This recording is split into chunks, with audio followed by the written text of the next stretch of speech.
बस वही याद आवे, वही याद आवे। ज्ञान उसको कहते हैं कि अपने सिवाय दूसरी कोई चीज दिखे नहीं, और संसारी उसको कहते हैं कि जिसको संसार छोड़ के दूसरी चीज न दिखे। भक्त उसको कहते हैं जिसको भगवान छोड़ के दूसरी चीज न दिखे, उसका नाम भक्त होता है। अद्वैत रहता है, विषयाद्वैत, विषयाद्वैत, ईश्वराद्वैत और ज्ञानाद्वैत, ये तीन प्रकार के अद्वैत होते हैं। तो विषयाद्वैत में सब संसार ही है। और मतलबी लोगों ने ये ईश्वर का नाम जोड़ रखा है और परलोक बना रखा है, ये स्वार्थी ब्राह्मणों का काम है ना। अब देखो कौन है, बोले संसारी है। देखो हर जगह चाहता है ना, हर जगह उसका यही ख्याल है कि सब मतलबी हैं, सब स्वार्थी हैं, इसका नाम संसारी हुआ। और बोले सब आत्मविलास है, अपना आप ही सर्व रूप में प्रकट हो रहा है, ज्ञानाद्वैत हो गया। और ये हमारा प्रभु जो है ना, क्या नाच रहा है, इसका नाम हो गया प्रेमाद्वैत। तो प्रेमाद्वैत, ज्ञानाद्वैत और विषयाद्वैत, तो तीनों प्रकार से अद्वैत होता है। और महात्मा लोग तो सब एक तरीके देखते हैं, उसमें ये भी नहीं समझना कि उनके लिए इसमें कोई फर्क रख दो। सब अब देखा कृष्ण ने कि ये तो हमारे इतना तो त्याग करके आए,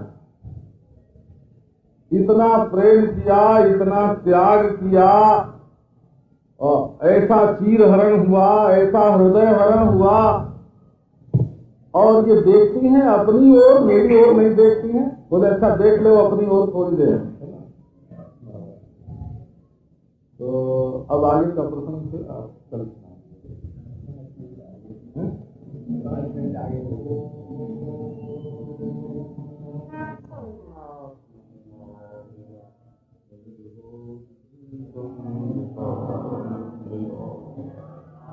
साक्षात् प्रबोध समय स्वात्मानमेवास्वयं तस्मै श्री गुरुमूर्ते नमः।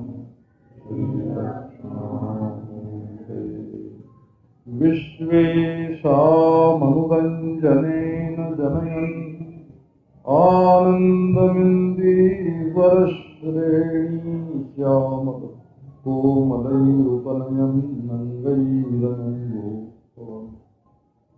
स्वच्छन्दं व्रजसुन्दरीभिरभितः पुरत्यङ्गमालिङ्गितः शृङ्गारसखिमूर्तिमानुः मधौ मुग्धो हरिप्रियते। ओम शांति शांति शांति। आपको सुनाया था कि जब भगवान श्री कृष्ण गोपियों के साथ पूजा करने लगे तब काम को उन्होंने स्तब्ध कर दिया। जैसे खंबा है ना, खंबा खड़ा, न हिले न डोले न बोले न सोचे। स्तब्ध होना माने स्तंभित हो जाना हो, स्तंभ के समान, खंभे के समान हो जाने का नाम स्तब्ध होना है। माने बाहर आए कृष्ण और इतनी कृपा, इतना प्रेम गोपियों के ऊपर बरसाया कि उनकी स्व सुख की जो इच्छा थी वो मिट गई। अब देखो एक साधन रूप विघ्न आता है। पहले मैंने जब भागवत सुनाया था तो उसमें सुनाया था कि भगवान की प्राप्ति में एक स्तर ऐसा आता है जहां धर्म भी विघ्न होता है और जहां वेद भी विघ्न होता है, जहां समाधि भी विघ्न हो जाती है।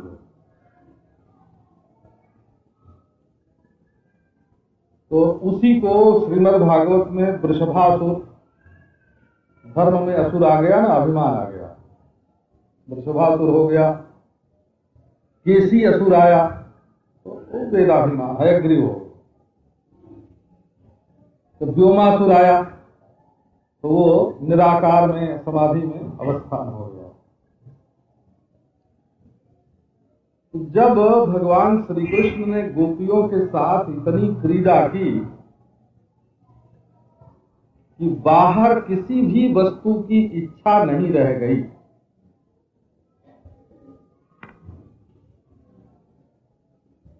शुद्ध प्रेम में काम का समावेश नहीं होता,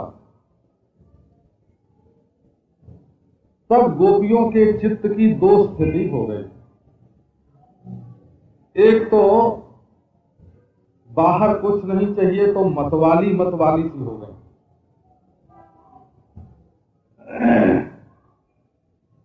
और एक अपने सौभाग्य का अनुसंधान करने लगी तो मैं आ गया। तो परमात्मा की प्राप्ति में मैं में निष्ठा होना, यदि इस योग शास्त्र के अनुसार समाधि लगाना होता और बाहर की कामना मिटती और मैं में स्थिति हो जाती, तो बोलते तदा दृष्टो स्वरूपे वस्थानम, ये योगी निष्काम होकर के अपनी चित्त वृत्ति का निरोध करके अपने स्वरूप में स्थित हो गया। लेकिन प्रेम के मार्ग में, भक्ति के मार्ग में आत्मनिष्ठा जो है, दृष्टा के स्वरूप में स्थिति, ये भी विघ्न है। सब कुछ भूल के बैठे हैं तो भगवान भी भूल गए। बोले ये नहीं समझना कि सब कुछ भूल गए ये बहुत बढ़िया। प्रेम के मार्ग में इस बात को बुरा मानते हैं। अयोध्या में संतों की सभा जुड़ी हुई, एक सज्जन लेके पंखा झल रहे, पंखा झलते झलते ऐसा आनंद आया, आंख में आंसू आए और शरीर में रोमांच हुआ। तो क्या सौभाग्य है हमारा कि आज संतों को पंखा झलने का मौका मिला। ऐसा आनंद का उद्रेक आया कि बेहोश होकर गिर पड़े, पंखा छूट गया। दो चार संत उठे, उनको वहां से हटाया, उनके ऊपर पानी छिड़का, उनको होश में ले आए। बोले भाई देखो, सेवा की निष्ठा दूसरी है और आनंदास्वादन की निष्ठा दूसरी है। अब तुम पंखा झलने के अधिकारी नहीं हो, है ना, अब इस अधिकार से वंचित हो गए। तो जो अपने आप में मजा लेने लग जाता है वो प्रेम का अधिकारी नहीं रहता। तो उसको तो सेवा जब करनी है तो अपना सुख अगर चाहिए था तो सेवा के मार्ग में क्यों चले? अपना मार्ग भ्रष्ट हो गया। अगर दूसरे की ओर मन गया तो भी सेवा के मार्ग से भ्रष्ट हो गया, तो व्यभिचार हुआ।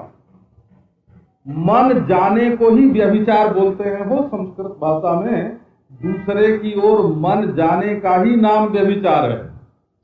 और अपने में यदि मन आया तो सेवा से वंचित हो गए। तो गोपियों के श्री कृष्ण प्रेम में विघ्न आया। तो वो विघ्न कैसे आया कि श्री कृष्ण ने उनका बड़ा सम्मान कर दिया। एवं भगवतः कृष्णात् लब्धमाना महात्मनः आत्मानं मेनिरे स्त्रीणां मानिन्योऽभ्यधिकं भुवि तासां तत्सौभगमदं वीक्ष्यमानं च केशवः प्रसमाय प्रसादाय तत्रैवान्तरधीयत। एवं भगवतः कृष्णात् लब्धमाना महात्मना। बोले ये श्री कृष्ण परम आकर्षक हैं। सबके मन को खींच लेते हैं। और भगवान हैं, संपूर्ण सौंदर्य माधुर्य के निधि हैं। लेकिन एक बात साथ साथ और है कि वो महात्मा भी हैं। अकेले भगवान होते तो ये बात न बनती, और अकेले महात्मा होते तब भी न बनती। ये तो परमात्मा भी है और महात्मा भी है, ये डबल है ना। भगवान श्री कृष्ण जो है ये डबल है, द्विबल है। तो द्विबल होने का अर्थ क्या हुआ? महात्मापन में बल क्या है महात्मापन का? कि उसको वो मंत्र मालूम है। एक मंत्र होता है, वो मंत्र होता है कि सांप के बिल में हाथ तो डाल दे लेकिन सांप के कांटे का जहर न करे, ऐसा मंत्र होता है। तो महात्मा लोग जो होते हैं उनको ये मंत्र मालूम होता है। वो क्या होता है कि विमुक्त चित्त होते हैं। महात्मा शब्द का श्रीधर स्वामी ने लिखा है विमुक्त चित्ता। उनका चित्त ही संसार से मुक्त है। आत्मा मुक्त है तो बात नहीं, उनका चित्त संसार से मुक्त है। माने वे चाहे जब चाहे जहां चाहे जिसको छोड़ सकते हैं। ये महात्मा की विशेषता है। बैठे बैठे वही शरीर छोड़ दे, बोलना बंद कर दे, देखना बंद कर दे। महात्मा माने क्या होता है कि जिसका चित्त छूट चुका है। जब सूक्ष्म शरीर ही छूट गया, अपना नहीं रहा, तो सूक्ष्म शरीर में जो आने जाने वाले हैं उनका छूटना। नारायण को जब शीशे ही फोड़ सकते हैं तो शीशे में दिखने वाली परछाई की क्या गिनती? जब शीशे ही उठा के फोड़ सकते हैं तो बोले भाई देखो, अपने मार्ग में ठीक चलो, प्रेम के रास्ते में चले तो तुम्हारा मन अपने प्रियतम में होना चाहिए। और अपने प्रियतम को छोड़ के अगर ये सोचने लगे कि हम बड़े सुंदर, हमारे बिना कृष्ण नहीं रह सकते। नारायण, अब रख दो उनके पीठ पर हाथ कि हम जैसे नचावे वैसे नाचो। तो मान, कृष्ण ने मान दिया कि सचमुच गोपी हम तुम्हारे बिना नहीं रह सकते। उनके पीछे पीछे घूमते रहे, उनके इशारे पर नाचते रहे। उन्होंने समझा कि हम बड़ी सौभाग्यवती, हमारे सौंदर्य माधुर्य पर मुग्ध हो करके कृष्ण हमारे वश में हो गए हैं। एवं भगवता कृष्णात् लब्ध माना महात्मना। तो बड़ा मान उनको प्राप्त हुआ। अब वो कहती हैं कि अब दुनिया भर की औरतों को सोच रही हैं। तो देखो क्या मन क्या है। आत्मानम मेनिरे स्त्रीणाम मानिन्यो व्यधिकम भुवि। वो कहती दुनिया में कौन ऐसी औरत है जो हमारी बराबरी कर सके? आपका लक्ष्मी है क्या? सरस्वती है ना? अब दुनिया भर क्या इंद्राणी है? अब वो महाराज ऋषि कुमारी और नाग कुमारी और राजकुमारी और देव कुमारी दुनिया भर की गोपियों के दिमाग में घूमने लग गई कि है कोई हमारी बराबरी करने वाली। और कृष्ण सामने तो भूल गए। अब वो अपनी बराबरी करने वाली गोपी ढूंढने लग गई, दूसरी स्त्री ढूंढने लग गई, है कोई हमारे बराबर? कृष्ण ने कहा कि अच्छा अब तुम लोग थोड़ी देर घूमो, हमारी जरूरत तुमको नहीं है, हमारी जरूरत नहीं है तो लो अब हम। तो तासाम तत्सौभग मदम वीक्ष्यमानम च केशवः। अरे ये ब्रह्मा को, विष्णु को, शंकर को नचाने वाले हैं। विधि हरि शंभु नचावन हारे केशव कश्च अश्च ईशश्च तान वयते प्रसास्ति इति केशव। ब्रह्मा विष्णु महेश को नचाने वाले तो जासु सत्यता ते जड़ माया नाच नती इव सहित सहाया। अपने मददगारों के सहित माया नटी जिनके इशारे पर नाचती है, वो सबको नचाने वाले प्रभु किसी के साथ नाच रहे हैं तो उसके प्रेम के अधीन होकर के उसके है ना, गुणों के अधीन होकर के नहीं, उसके अहंकार के अधीन होकर के नहीं। तो भगवान ने सोचा कि गोपियां तो मस्ती में आ गई, कोई आनंदानुगत समाधि में भीतर ही आनंद का अनुभव करने लगी, कोई सौतों से अपने को बढ़ करके समझने लगी, कोई ये समझने लगी कि मैं इतनी सुंदरी कि कृष्ण हमारे ऊपर मोहित, अपने में डूब गए।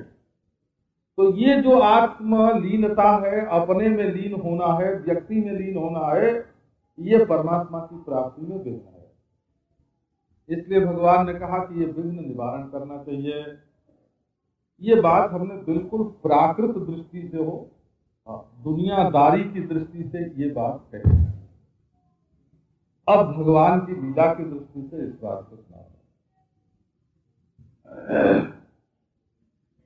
भगवान की लीला में ये पद्धति है कि भगवान तो एक रस आनंद रूप है ना, सम आनंद, एक रस आनंद, ये परमात्मा का स्वरूप है। उसमें न घटता कुछ न बढ़ता कुछ। बोले आनंद जो है वो न घटता है परमात्मा का, न बढ़ता है, एक रस। सृष्टि पैदा होती है तब भी एक रस आनंद, बढ़ती है तब भी एक रस आनंद, और डूब जाती है तब भी। अरे घड़ा मिट्टी में दिखाई पड़े तब भी मिट्टी, और फूट जाए तब भी मिट्टी। लग्न होए घट मृत्तिका में तब भी मिट्टी, और मग्न हो जाए मृत्तिका में तब भी मिट्टी। तरंग उठे तो भी जल, और डूब जाए तो भी जल। ये तो हर हालत में परमात्मा का आनंद एक। तो एक दिन किसी भक्त ने भगवान से प्रार्थना किया कि भगवान आप एक ही तरीके रहते हैं ना, तो जैसे रोज रोज कोई खीर खाए तो उसमें स्वाद नहीं आता है, और रोज रोज हलवा खाए, रोज पूरी खाए, रोज मालपुआ खाए, तो उसमें क्या मजा आएगा। तो जरा इसको बदलना चाहिए। तो भगवान ने कहा कि अच्छा, हमारा जो मजा है, रस है, वो तुमको हमेशा मिलते मिलते ऐसा लगता है कि बासी पड़ गया, भाग मारता जा। भगवान ने भगा दिया हो। अब जब भगा दिया, अब तो वो रोए, चिल्लाए, हाथ पांव पीटे। जब खूब व्याकुल हो लिया, तब आके सामने भगवान खड़े हो गए। अरे भगवान आ गए, बड़े प्रेमी, बड़े कृपालु, बड़े भक्त वत्सल। बोले क्यों भाई, अब कैसा लगता है? तो बोले महाराज आज बहुत मीठे लगते हैं, आज तो आनंद आपका बढ़ गया। तो ये आनंद कैसे बढ़ा, है ना? ये विरह में से निकला हो। न बिना विप्रलंभे न संभोग पुष्टि मस्मृत। बिना विप्रलंभ के माने बिना वियोग के संयोग का रस आता नहीं है। जब बीच बीच में चटनी अचार खा लेते हैं ना, तब मीठी चीज का जो मजा है वो बढ़ जाता है। इसी प्रकार जब बीच बीच में विरह आ जाता है, तब संयोग का आनंद जो है वो बढ़ जाता है। तो भगवान का आनंद बढ़े कैसे? आपको पहले कई बार सुनाया होगा कि भगवान के मन में स्वयं एक बार संकल्प उठा कि हम अपने आनंद को और बढ़ाएं। वो तो अनंत है, अब अनंत को बढ़ाओ, अनंत का गुणा करो। अनंत का दुगुना कितना होगा बताओ? कई लोग अनंतानंत बोलते हैं। अनंत, अनंतानंत। अब अनंतानंत क्या होगा? अनंत का तो गुना तो होता नहीं ना अनंत में। अनंत उसी को कहते हैं जिससे बड़ी कोई चीज न हो सके। तो भगवान के मन में आया कि हम अपना आनंद बढ़ावें। तो जब बढ़ाने चले तो न तो उम्र बढ़ी, क्योंकि पहले से ही अनंत, भाई थोड़ा उम्र और अपनी बढ़ा दो। तो 150 बरस की उम्र होती तो बढ़ा के 100-200 बरस कर देते। तो 100 उम्र तो पहले से अविनाशी। तो बोले कि आओ देश में बढ़ावें। बोले 1 मील में 2 मील में होवे तो उसको 10 मील 50 मील कर दें, तो वो भी नहीं बढ़ा। उसमें भी भगवान थे, है ना? अपने आनंद की उम्र बढ़ाने में भी फेल हो गए और लंबाई चौड़ाई बढ़ाने में भी फेल हो गए। तो बोले आओ जरा घन कर दें। घन करना माने ठोस बना देना। कहते हैं मथुरा के एक चौबे पिता पुत्र दोनों लड्डू खा रहे थे, हो तो बच्चे ने पानी पी लिया। तो चौबे ने एक चपट लगाया, एक लड्डू क्यों नहीं खाया, पानी क्यों पीता है? तो बच्चे ने कहा पिताजी पानी इसलिए पिया कि वो जो लड्डू ऊपर गले तक लग रहे थे ना, वो जरा नीचे बैठ जाए, बराबर हो जाए, तो 2-4 लड्डू और खाएं। तो एक चपट और लगाया। बोले पहले क्यों नहीं बताया हमको, नहीं तो हम भी ऐसा ही करते, है ना। तो वो लड्डू को भीतर घन करने के लिए जैसे पानी पिया जाता है ना, वैसे भगवान अपने आनंद को अगर घन करने के लिए, ठोस बनाने के लिए और कोई उपाय करें, तो वो पहले से ही इतना घनीभूत है, इतना ठोस है कि उसमें ठोस करने की कोई जगह नहीं। तो भगवान न तो लंबाई चौड़ाई बढ़ाने में सफल हुए और न तो उम्र बढ़ाने में सफल हुए। अनादि अनंत और परिपूर्ण और घन, सद्घन, चिद्घन, आनंद घन। अब कैसे बढ़ावें? तो भगवान ने एक युक्ति निकाली हो। भगवान जो चाहते हैं तो कर लेते हैं, फेल तो होते नहीं। तो क्या युक्ति निकाली? बोले आनंद तो एक ही है, लेकिन उसके आस्वादन करने वाले अंतःकरण यदि अनेक हो जाएं, अरे तो आनंद तो अनंत है ना, पर उसके रस लेने वाले अंतःकरण, गंगा जी की धारा बह रही है, मान लो नहीं बढ़ सकती, पर उसमें एक गाय पानी पीती है। एक गाय की जगह अगर 1000 गाय आके पानी पिए, 1,00,000 गाय आके पानी पिए, तो मजा बढ़ गया ना गंगा जी का। पीने वाले बढ़ जाएं तो रस स्वरूप जो भगवान है ना, वो अपने आनंद को बढ़ाते कैसे हैं कि पीने वालों को बढ़ा करके बढ़ाते हैं। उनके जितने प्रेमी अधिक बढ़ेंगे उतना उनका आनंद और बढ़ेगा। नारायण।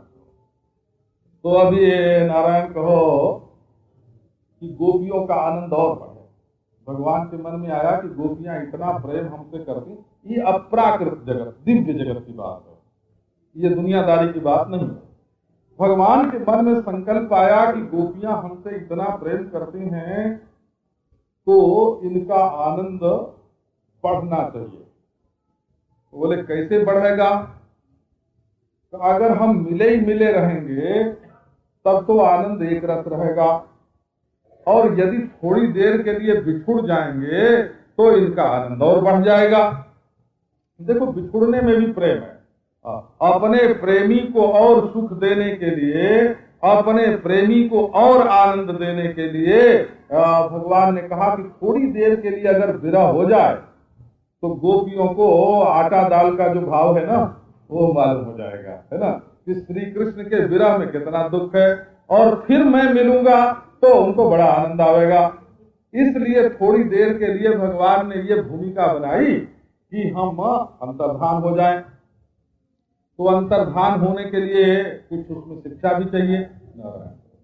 तो उन्होंने ही गोपियों की नजर उनकी सुंदरता की ओर फेर दी, उनको बड़प्पन की ओर फेर दिया।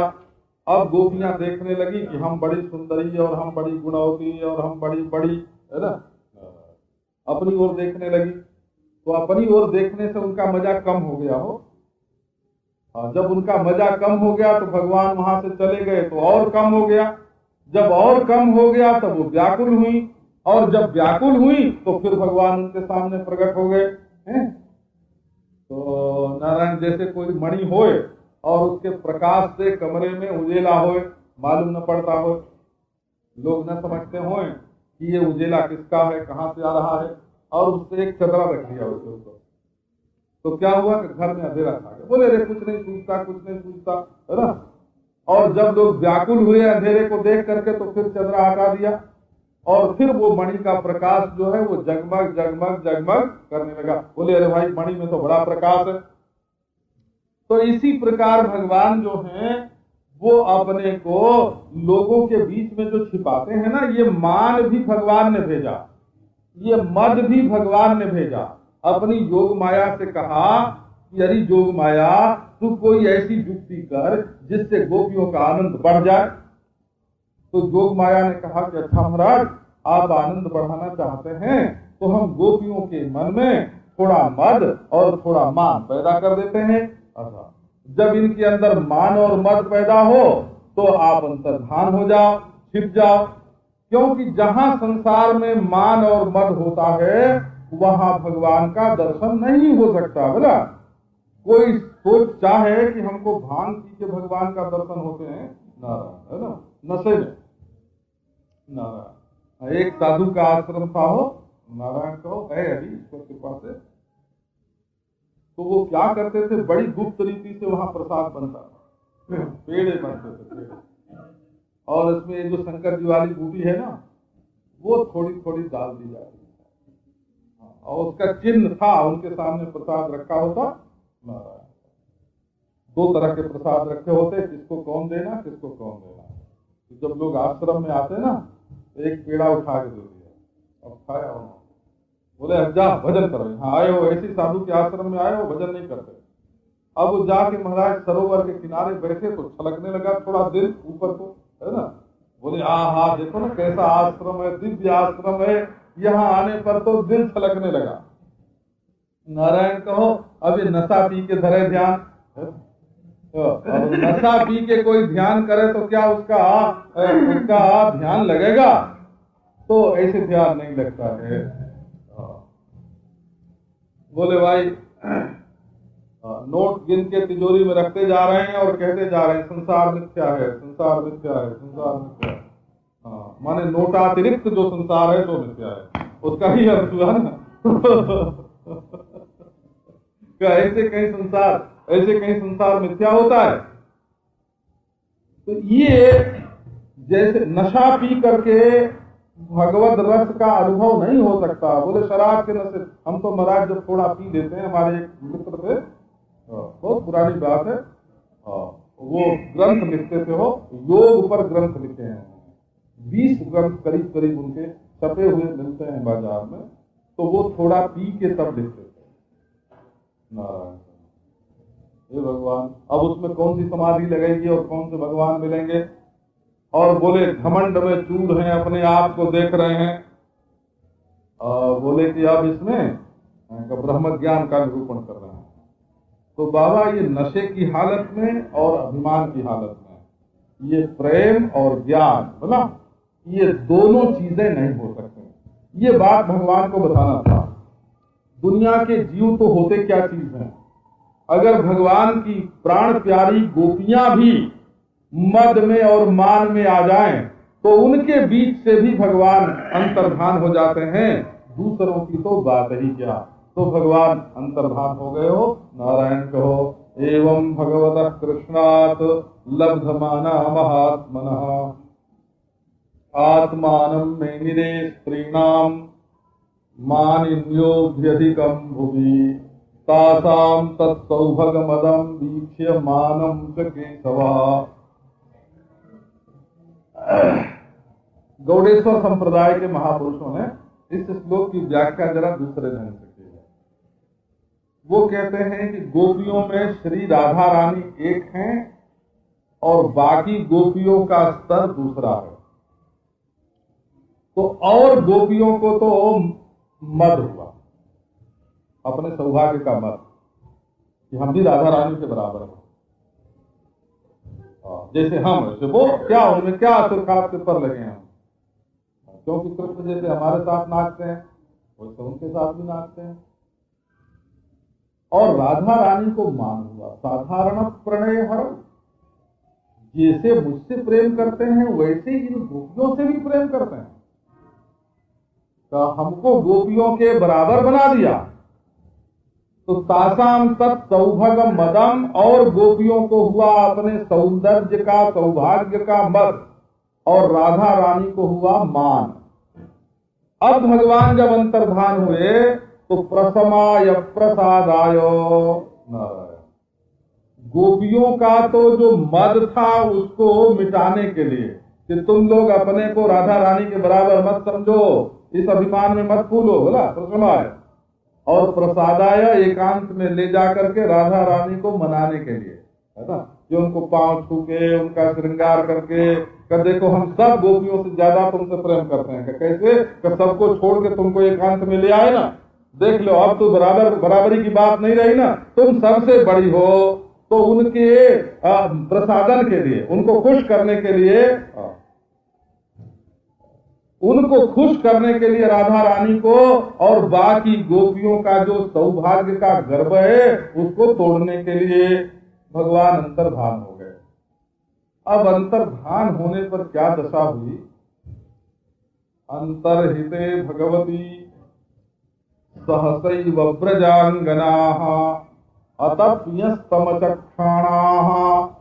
करेण्य इव यूथपम् गत्यानुरागस्मित विभ्रमेक्षितैर् मनोरमालाप विहार विभ्रमैः आक्षिप्त चित्ताः प्रमदारमापतेः तास्ता विचेष्टा जगृहुस्तदात्मिका। अंतर्हिते भगवती, ये संस्कृत भाषा की बड़ी विलक्षणता है। अंतर्हित का अर्थ है छिप जाना, और अंतर्हित का अर्थ है भीतर से भलाई करना। अंतर माने भीतर और हित माने भलाई।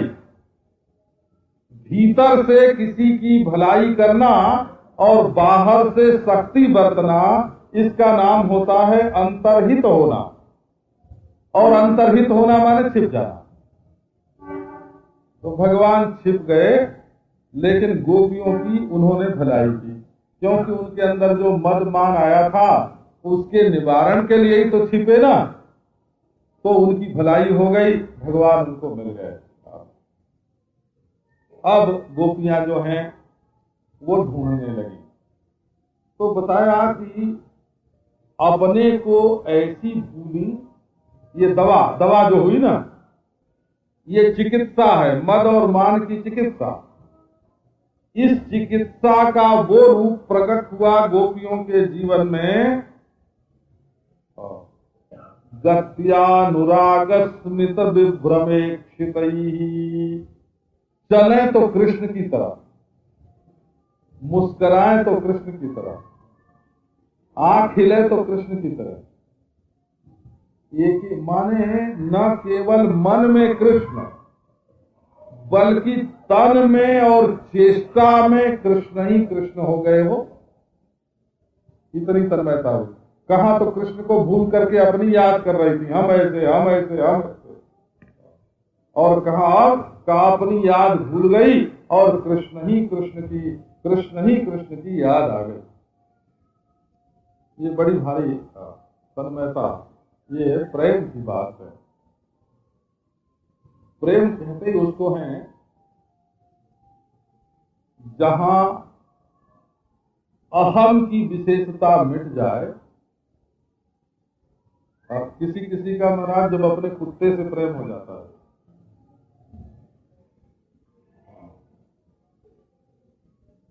उससे बात करो तो सिवाय कुत्ते की बात के दूसरी बात करना पसंद ही नहीं करता। ये प्रेम की महिमा है। उसी का गुणानुवाद गाता है, उसी का गुणानुवाद श्रवण करता है। किसी को अपने नौकर से प्रेम हो जाता है, उसी की चर्चा दिन भर करता है। तो मनोरमालाप विहार विभ्रमई, बोले तो कृष्ण की तरह, चले तो कृष्ण की तरह, है ना, नकल करें तो कृष्ण की, तन्मय हो गई। अपने आप पहले दुनिया को भूल करके कृष्ण के लिए आए, और फिर कृष्ण को भूल करके अपने को याद करने लगे। अब कृष्ण ने इलाज किया इनके दोष का, इनके रोग का इलाज जब हुआ तब क्या हुआ, तो बोले बस कृष्ण ही कृष्ण, कृष्ण ही कृष्ण। अब तो महाराज सबसे पूछें अनुसंधान। एक मनुष्य था समझो, तो उसके मन में परब्रह्म परमात्मा की जिज्ञासा थी कि हम परमेश्वर को जानना चाहते हैं। लेकिन वो ये सोचे, हमको वो मिला था, अभी उसका पूरा नाम पता याद नहीं आ रहा है, वो बोला कि महाराज हम ब्रह्म को तो जानना चाहते हैं, लेकिन ये जो भिखारी साधु गंगा किनारे घूमते हैं और मधुकरी मान मान के खाते हैं, इनके पास जाके मैं कैसे प्रश्न करूं कि तुम हमें ब्रह्म बताओ। हमको तो जब कोई, जैसे हम सिंहासन पर बैठने वाले हैं, वैसे जब कोई सिंहासन पर बैठने वाला, छत्र धारण करने वाला, जिसके सामने मसाल जलती हो, जब हमारे सरीखा जब हमारी जोड़ का मिलेगा तब ना हम उससे जाके पूछेंगे। अब देखो इसमें बात क्या हुई, ये ज्ञान भी प्राप्त करना चाहते हैं और अभिमान भी अपना रखना चाहते हैं। तो चाखा चाहे प्रेम रस और राखा चाहे मान, एक म्यान में दो खड़ग देखे सुने का। कोई राजा था हो, कोई राजा की बात है, एक जगह हम लोग गए थे, तो माला पहनाने की बात है, तो हमारे साथ कोई सफेद कपड़े वाले महात्मा, तो उन्होंने कहा कि महाराज हम गेरुआ कपड़े वालों को तो अपने हाथ से माला पहना सकते हैं, लेकिन सफेद कपड़े वाले को हम माला कैसे पहनाएं? ये देखो,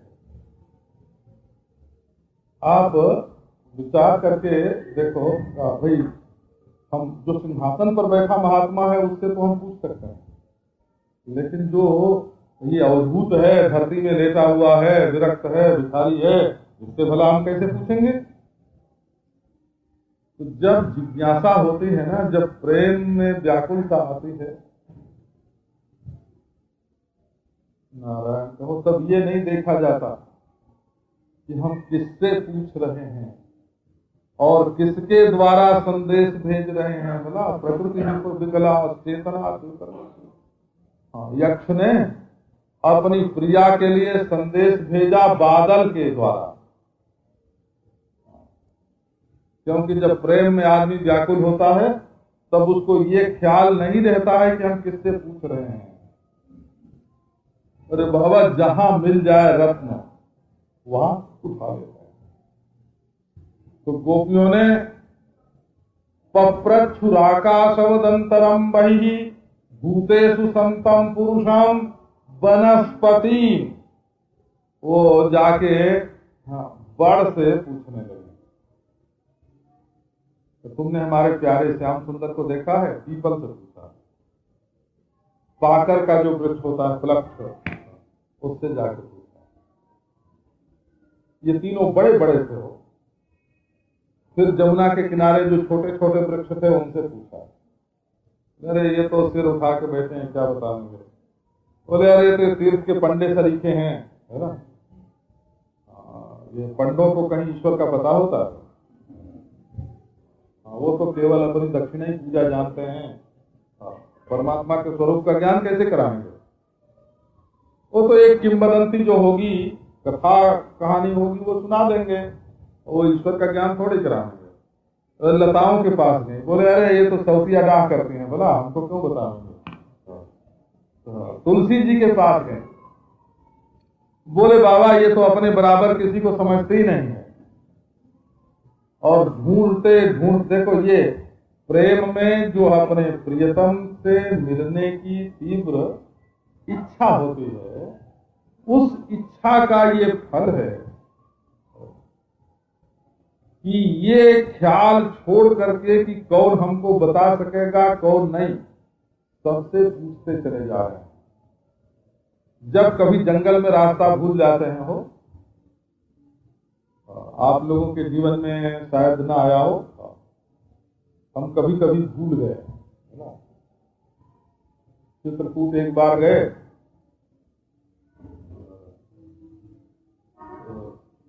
अब वो जानकी घाट से आना था चित्रकूट बाजार में, तो हमने सोचा सीधे ही चल पड़ा।